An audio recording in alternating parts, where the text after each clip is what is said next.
Today, I want to break down something that most coverage gets completely wrong or ignores entirely. We talk a lot about immigration in America, but almost never about the economic power many immigrants actually create. And that matters now more than ever because the numbers are shifting faster than the narratives. This video isn't just about who became wealthy. It's about what their stories reveal, why they matter right now, and what they tell us about the future of opportunity in America. By the end of this video, you won't just know the names on the billionaire list. You'll understand the patterns behind their success, the decisions, risks, and strategies that turn immigrants from Africa into leaders across technology, science, media, infrastructure, finance, and modern software. And more importantly, you'll see the bigger picture, how African immigrants are reshaping the U.S. economy in ways almost nobody is talking about. So let's get into it. This is the richest African immigrants in America, and the real story behind how they built fortunes that changed industries. And we'll start with the figure whose name has become a symbol of world-level ambition, not just the wealthiest African immigrant in the United States, but at different moments in time, the richest immigrant in the country, and even the richest human being on the planet. Elon Musk was born in Pretoria, South Africa, far from Silicon Valley and even farther from the centers of global power. Yet from an early age, his thinking leaned toward the frontier. What's often misunderstood is where the story actually begins. Not with rockets, not with electric cars. It began quietly with software. During the wild, formative years of the internet boom, Musk left South Africa for North America, first relocating to Canada and later to the United States, where he became a naturalized citizen in 2002. In the late 1990s, he co-founded Zip2, a digital city guide that helped newspapers and early web users navigate the internet version of local life. Soon after came X.com, an online financial company that would evolve into PayPal, reshaping how money could move digitally, at scale, across borders and devices. When eBay acquired PayPal in 2002, Musk walked away with a payout large enough to secure comfort for generations. Most people would have diversified, invested conservatively, and faded into the background of venture boards and beach houses. Musk made the opposite choice. Instead of spreading risk, he compressed it. He poured nearly everything into two industries notorious for destroying capital: space exploration and automobile manufacturing. He founded SpaceX from scratch and personally bankrolled Tesla through its most fragile early years. These weren't safe bets. They were borderline irrational ones. And the early reality was nothing like today's highlight reels. It was relentless. SpaceX suffered multiple rocket failures, each one erupting not just in flames, but in doubt about whether the company would survive at all. Tesla teetered on the edge of bankruptcy, battling entrenched automakers, skeptical investors, and the logistical nightmare of building electric vehicles at scale, something many believed was simply not possible. By 2008, Musk was trapped between impossible decisions. Both companies were running out of time and money. Saving one might require sacrificing the other. Then, almost improbably, the momentum shifted. SpaceX landed a crucial NASA contract, validating its technology and, more importantly, buying the runway to keep iterating. Tesla, in 2010, went public. The IPO didn't just bring capital, it brought credibility. Then came the Model S, a car that shattered expectations. Electric vehicles were no longer slow, awkward compromises. They were fast, beautiful, aspirational. The conversation changed overnight, from "will this ever work?" to "how fast will it take over?" Over the next decade, what once looked reckless began to look inevitable. Tesla evolved into a global automotive and energy force, its public stock becoming a daily scoreboard capable of adding or erasing tens of billions of dollars in a single week. SpaceX, still private, quietly became the most valuable aerospace company in history, especially as Starlink scaled into a global satellite internet network with recurring revenue. By early 2026 estimates, Musk's net worth frequently landed in the mid-hundreds of billions, driven not by balance sheet safety, but by ownership and momentum. Tesla provided the daily volatility. SpaceX provided the underlying weight. Together, they formed a financial structure unlike anything seen before. Orbiting these two anchors is an expanding ecosystem. X, formerly Twitter, operates as a real-time distribution layer for ideas and data. XAI pushes into frontier artificial intelligence through models like Grok. Neuralink works at the edge of neuroscience, attempting to fuse humans with machines. The Boring Company experiments with tunneling, an infrastructure gamble potential that could one day intersect with autonomy and logistics. Not every one of these companies needs to win. That isn't the strategy. Together, they recycle talent, computation, data, and engineering culture into a system of optionality. Each new venture feeds the others. Even Musk's personal choices reinforce this operating philosophy. He sold most of his homes, positioned himself near factories and launch sites, and treats long-range aviation not as luxury, but as a tool, compressing geography into something workable. The personal drama, controversies, and headlines orbit the core mission, not the other way around. The deeper lesson is simple and uncomfortable. Musk took one major exit and funneled nearly all of it back into the hardest problems imaginable. He held ownership through years when failure seemed probable, even logical. Then he rode two historic valuation curves. First Tesla's public ascent, then SpaceX's private repricing.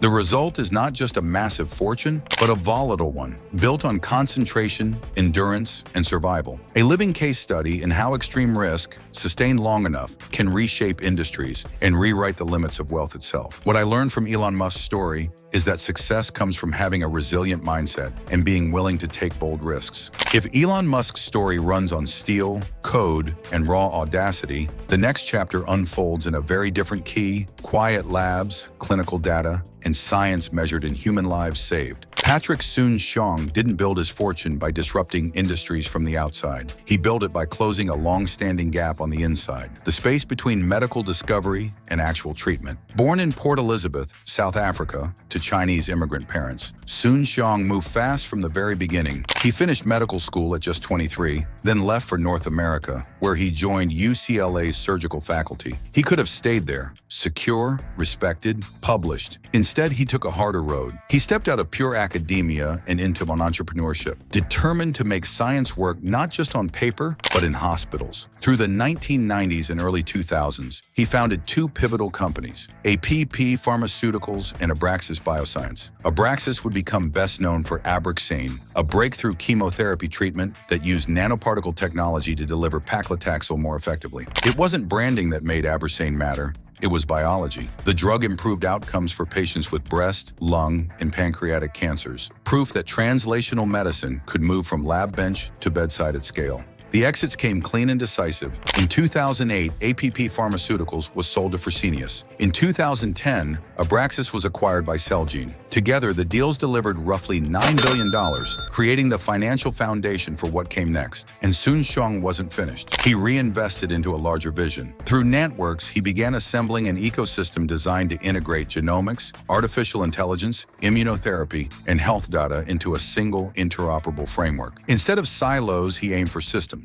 Public companies like Nant Health and Nant Quest followed, alongside deeper, conviction-driven investments, most notably Immunity Bio. That long-term bet reached a milestone in 2024 when the FDA approved Immunity Bio's drug Anktiva for certain bladder cancer treatments. It was a reminder of how different this wealth story is. Values don't swing on quarterly hype. They move with clinical trials, regulatory calendars, and hard biological results. By the mid-2000s, Soon-Shiong's net worth generally sat in the mid-single-digit billions, rising and falling with scientific progress rather than market noise. But his influence doesn't stop at medicine. In 2018, he purchased the Los Angeles Times and the San Diego Union Tribune in a deal worth about $500 million, exploring new models of civic-minded media ownership. He also became a minority owner of the Los Angeles Lakers, placing him at the crossroads of healthcare, culture, sports, and city identity. Philanthropy runs straight through the center. Soon-Shiong and his wife, Michelle B. Chan, are signatories of the Giving Pledge, with a focus on healthcare equity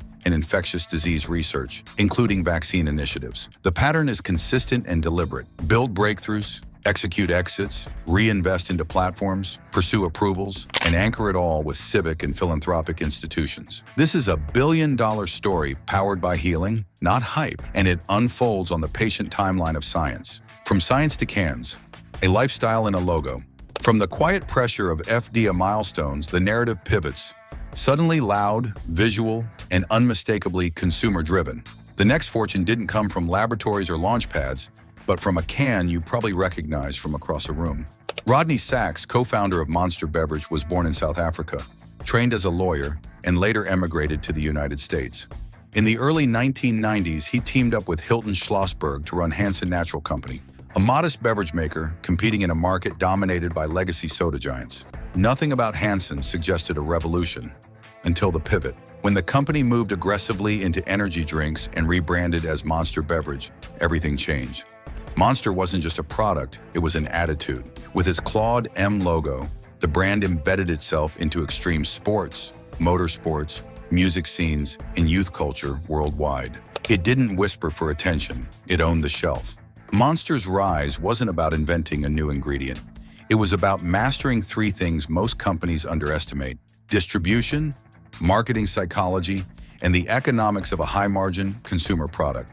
A strategic partnership with Coca-Cola, which took a significant minority stake, amplified global reach, and locked in logistics power. Throughout Monster's expansion, Sacks did something quietly critical. He kept his equity. Rather than cashing out early, he stayed engaged, first as chairman, then as CEO, allowing ownership to compound as the company scaled. Over time, that decision transformed operational success into enduring personal wealth. By the mid-2000s, Monster had become one of the most profitable beverage companies in the world by margin. By the mid-2000s, Sacks's net worth hovered around $3.5 to $3.7 billion, rising and falling with Monster's share price. Unlike many founders who chase headlines, Sacks operates out of the spotlight.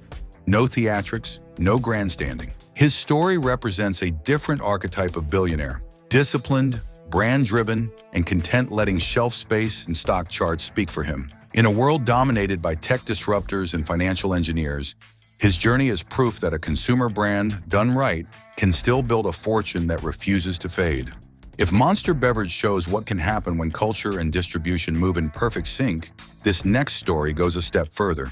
Here, culture isn't just leveraged, it is the product. Haim Saban's journey begins far from Hollywood. He was born in Alexandria, Egypt, to a Jewish family that later relocated to Israel.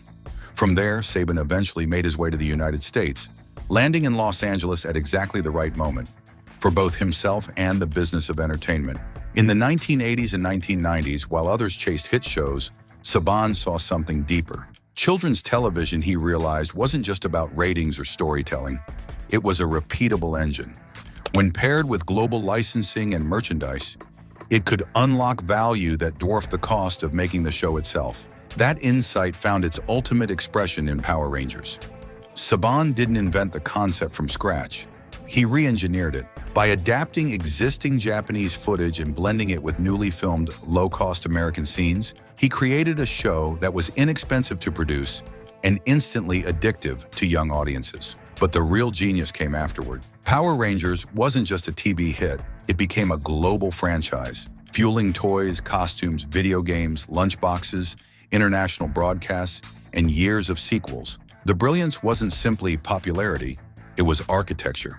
Saban designed the business so each success could be monetized again and again, across borders and generations. That momentum carried Saban Entertainment to a defining moment in 2001, when Disney acquired the company in a deal valued at roughly $5.3 billion, largely in stock. It was a conversion point. Creative dominance transformed into lasting wealth. Most people would have slowed down after a windfall like that. Saban didn't. He moved into the role of capital operator. Through Saban Capital Group, he expanded into media, telecommunications, and assets built around long-term cash flow and strategic leverage. In 2007, he led a consortium that acquired Univision, the largest Spanish-language media network in the United States. With that move, Saban positioned himself at the center of one of the most influential platforms serving Latino audiences, owning not just content, but attention. Univision would later undergo financial restructuring, but that didn't derail the broader strategy. Saban's playbook was clear: enter, reshape, reposition, and re-enter when the timing made sense. He wasn't just producing media, he was wielding it. By the mid-2000s, Saban's net worth hovered around $3 to $3.2 billion. Unlike tech-driven fortunes that swing with market sentiment, his wealth is anchored in something steadier: control over intellectual property, influence over distribution, and the ability to shape what people watch, talk about, and remember. Saban is also widely known for his political involvement and philanthropy. Whether praised or criticized, those activities reinforce the same underlying truth that defines his career. Media is never just entertainment. It sets narratives. It builds identity. It signals power. And that may be Haim Saban's most enduring insight of all, that owning culture doesn't just generate revenue, it shapes the world it plays in. With that, the story moves away from studios, stadiums, and store shelves and into the systems that keep the global economy in motion.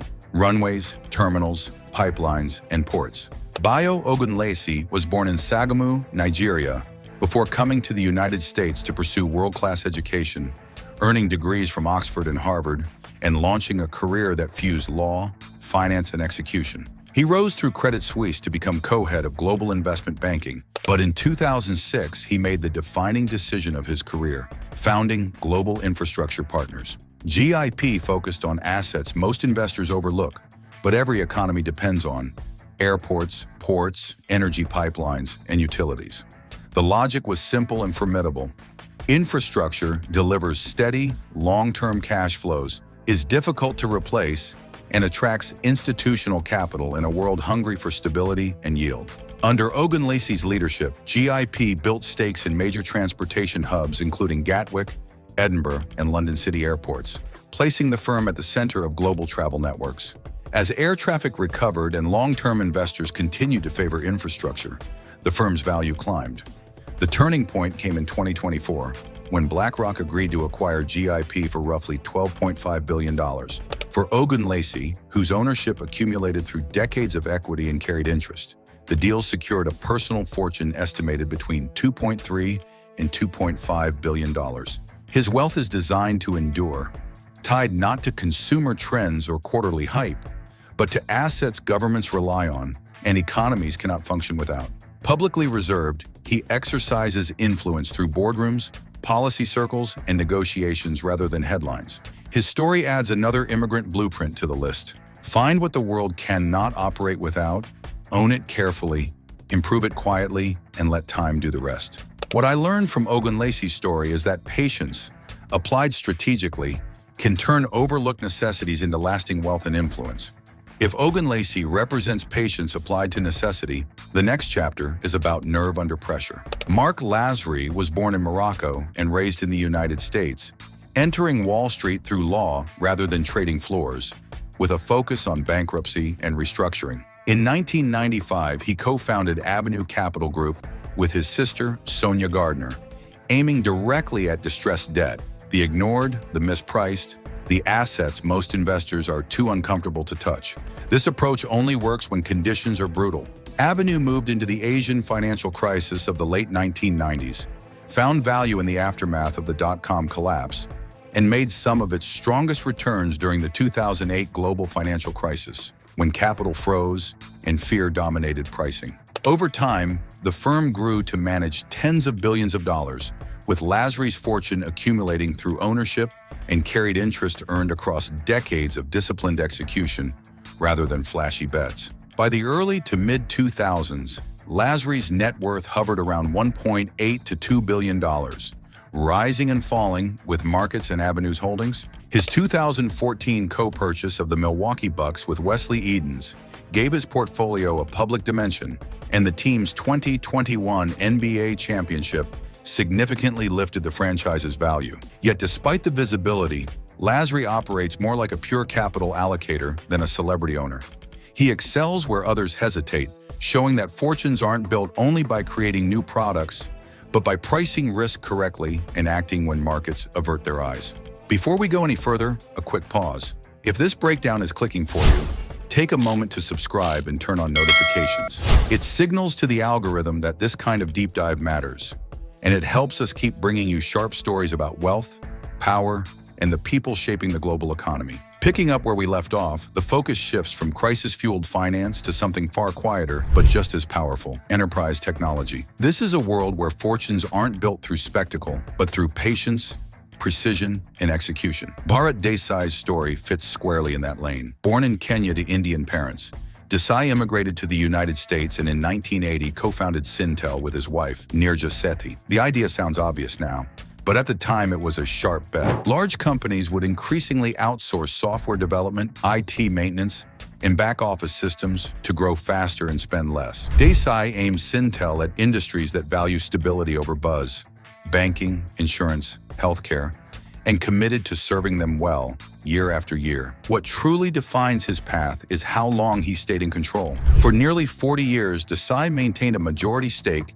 and expanded the business carefully, moving from basic coding into digital transformation, data analytics, and enterprise modernization as cloud computing reshaped corporate IT. The model was simple and unforgiving: billable hours, utilization rates, and long-term contracts that turned consistency into cash flow. By the mid-2000s, Syntel was generating billions with steady, predictable revenue. In 2018, French IT firm Atos acquired the company for about $3.4 billion in cash. Because Desai and his family held their equity until the end, a large share of that value flowed directly to them. Today, his net worth is commonly estimated between $1.5 and $1.7 billion. A fortune built not on hype cycles, but on one clean exit after decades of compounding. Desai has kept his public footprint deliberately small: few media appearances, significant philanthropy in education and healthcare, and respect among operators who understand how hard this kind of patience really is. His story stands as a counterpoint to overnight success myths. Pick a mission-critical niche, execute relentlessly, keep your equity, and sell once on your terms. Where Desai reflects patience deep in the enterprise trenches, Tope Awotona represents the elegance of modern software, utility so clean it sells itself. Born in Lagos, Nigeria, and arriving in the United States as a teenager, Awotona cut his teeth inside enterprise sales before staking nearly everything he had, reportedly around $550,000 of his own savings, on a simple insight most professionals share: scheduling meetings shouldn't be this hard. In 2013, he launched Calendly with a quiet but disciplined belief: build something so useful it spreads on its own. Rather than chasing ads or aggressive growth tactics, Calendly expanded through a freemium model that turned everyday users into a distribution network. One link dropped into an email or signature became its viral loop, moving through offices, campuses, healthcare systems, and remote teams, person by person, team by team. By the time venture capital showed up in 2021, the company was already profitable. That timing mattered. The funding round, which valued Calendly north of $3 billion, didn't erase the founder's stake, it amplified it. Awotona kept meaningful ownership, pushing him into the billionaire tier with an estimated net worth in the $1.4 to $1.5 billion range, tied to private valuation. What separates his story isn't thrift alone, it's structural clarity. Calendly steadily expanded into payments, enterprise integrations, team routing, and analytics, evolving from a convenient link in a core infrastructure for how modern work gets coordinated. And like several others on this list, Awotona keeps a low public profile. No spectacle, no constant pivots, just compounding usefulness. Proof that immigrant-built wealth in America can come from prodigal growth, patient capital, and relentless ownership discipline. Beyond software and services, this next chapter moves into something far more fundamental: the systems that power a continent's digital bloodstream. Strive Masiyiwa was born in Zimbabwe and studied partly in the UK, but he returned home with a singular goal: build modern communications infrastructure. That ambition immediately ran headlong into politics. In the 1990s, Masiyiwa spent years locked in court battles for the right to operate a private mobile network in Zimbabwe, a legal and financial grind that pushes most founders out of the game. He refused to leave. When he finally won, Econet Wireless was born, then expanded beyond Zimbabwe and across Africa, riding the mobile phone explosion that reshaped daily life from Harar to Lagos to Lusaka. What separates Masiyiwa from many telecom founders is how he treated ownership. Rather than chasing fast growth through heavy dilution, he protected control and reinvested, building a structure strong enough to withstand currency shocks, regulatory pressure, and political instability. Over time, Econet evolved into something much bigger. Through Cassava Technologies and Liquid Intelligent Technologies, the group now runs fiber networks, data centers, cloud services, satellite links, and fintech infrastructure. In other words, the plumbing behind the internet itself in key regions. Because much of that value is privately held, public estimates often place his net worth between $600 million and $900 million, a figure that understates his real leverage. Money is only part of the story. Through the Higher Life Foundation, Masiyiwa and his wife Tsitsi have supported education, healthcare, and disaster relief for millions. And during regional crises, his influence has often helped align public-private responses. His model rarely shows up in American billionaire myths because it treats infrastructure as both business and nation-building,